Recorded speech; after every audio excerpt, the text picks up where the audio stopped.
gente que não pode ver você. Tem gente que tem olho puxadinho. Tem gente que usa as mãos pra se mover. E tem quem mova mundos por mim. Fala, galerinha, tudo bem com vocês? Hoje iremos falar um pouco sobre o corpo deficiente. Falaremos sobre a deficiência física, auditiva, visual e intelectual. Explicaremos um pouco sobre cada uma dessas deficiências. Mas antes, me responde uma coisa. Que sentimentos surgem em vocês ao ver pessoas com algum tipo de deficiência? Dó? Impotência? Difícil de responder, não? Reflita comigo.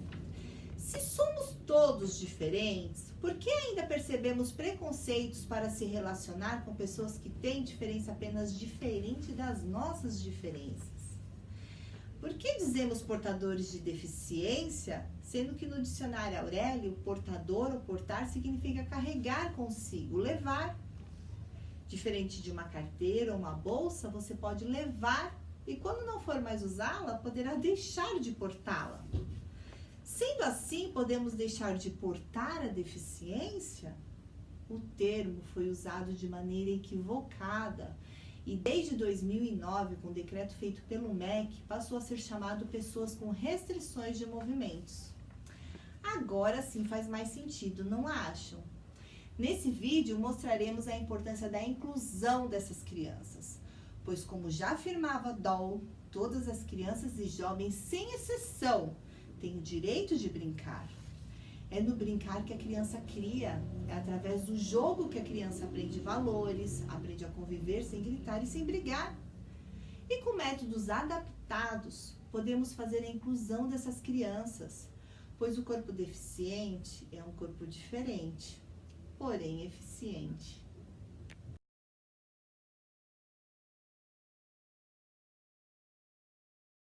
Eu vou falar sobre deficiência física. Você conhece pessoas com deficiência física? São pessoas que apresentam algum tipo de dificuldade para realizar atividades motoras, que são comuns para a maioria das pessoas. Tem pessoas com restrição total ou parcial para realizar movimentos, os mais simples, com membros inferiores, como andar, correr e pular, e movimentos que possibilitam o equilíbrio do corpo. E também dificuldade em manipular objetos por conta dos membros superiores, que aumentará a dificuldade quando as atividades exigem apoio das mãos. A deficiência física pode ser desde o nascimento, por causa de acidente ou por doença. As pessoas com deficiência física são capazes de fazer muitas coisas. Basta o professor respeitar o seu tempo e ela própria conhecer e explorar seus limites. Vamos agora a algumas dicas de como trabalhar atividades físicas para pessoas com deficiência. Professores devem conhecer ao máximo as capacidades e dificuldades de seus alunos. Alunos devem conviver o mais próximo possível para que possam saber como lidar com seus colegas com deficiência. Vamos agora a um vídeo com mais dicas de atividades físicas para pessoas com deficiência. Na aula de Educação Física para Todos, as partidas de vôlei e futebol acontecem assim, com os jogadores sentados. E além destas modalidades esportivas, os alunos também fazem atividades com os olhos vendados, para terem uma noção de como é ser um deficiente visual. E aprendem a participar de brincadeiras, mesmo que seja de cadeira de rodas. Um desafio e tanto para essa garotada. Qual a diferença dessa partida para a partida que você está acostumada a jogar? É por causa que tem que usar as mãos e tem que usar força também, e habilidade.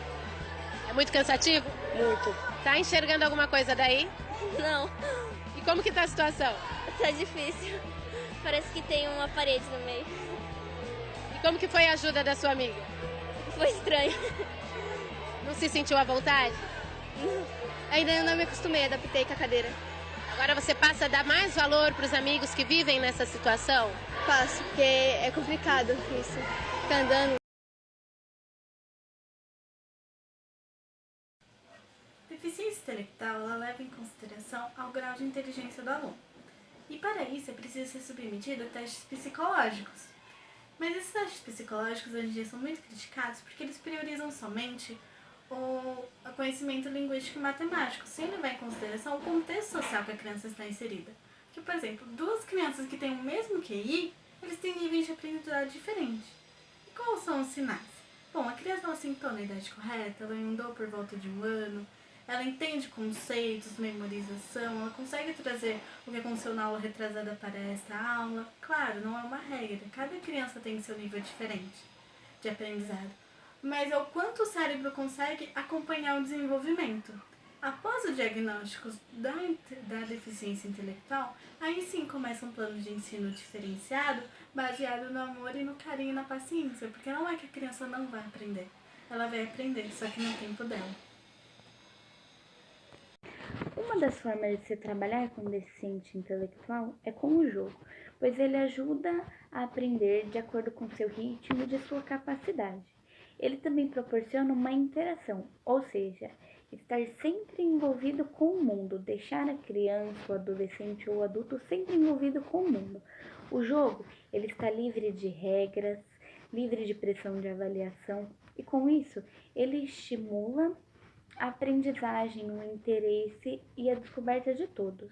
Com o conhecimento físico, todos nós conseguimos desenvolver raciocínio lógico, matemático, ajuda não apenas em continhas de menos e de mais, e sim ajuda a desenvolver a leitura e a escrita.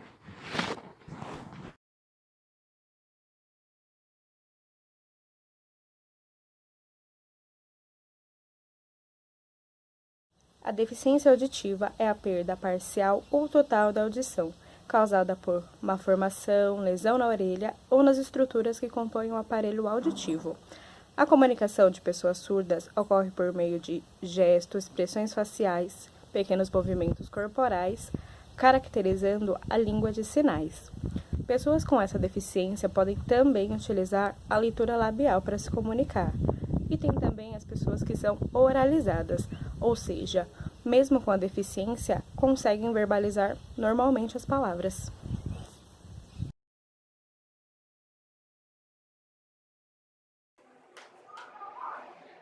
Oi!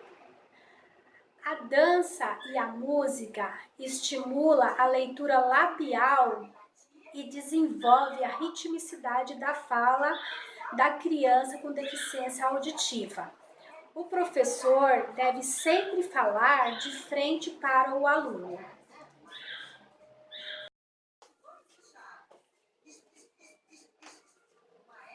Borboletinha tá na cozinha fazendo chocolate para a madrinha. Poti, poti, perna de pau, olho de vidro, nariz de pica-pau, pau, pau.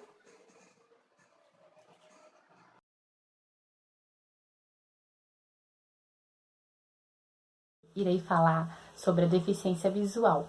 Percebemos uma criança com baixa visão ou totalmente cega através de vários conceitos psicomotores, como esquema corporal, lateralidade, orientação espacial, equilíbrio, coordenação motora, postura, entre outros. Devemos trabalhar com essas crianças com cuidados especiais, aproveitando assim seus outros sentidos, que encontram-se mais aguçados, como a percepção tátil, olfativa, gustativa e auditiva. É como se o cérebro fizesse uma compensação, oferecendo outras possibilidades para essa criança ter uma vida social e uma maior independência de si mesmo. É muito importante que um professor que tem um aluno cego proponha para a sala uma situação de igualdade numa atividade, como, por exemplo, vendando os alunos, tanto os videntes como os cegos. Numa atividade de corrida, por exemplo, seria muito bom que o professor utilize apitos, palmas, para que o aluno possa se direcionar e saber para onde ele está indo.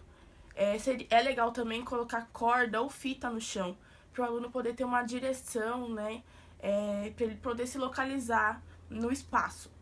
E em relação às atividades com bola, seria interessante colocar guizos ou algo que faça barulho para que o aluno consiga, né, se orientar e fazer a atividade conforme proposto. Bom, galerinha, gostaram do vídeo? Prestaram atenção nas dicas? Viram como a exclusão dos deficientes é bobagem? As pessoas, de modo geral, aprendem a superar seus limites, descobrem habilidades, tornam-se competitivas e desenvolvem um espírito de equipe. Se o professor seguir essas dicas que vocês assistiram no vídeo, a exclusão e o preconceito em sala de aula tornam-se bobagem.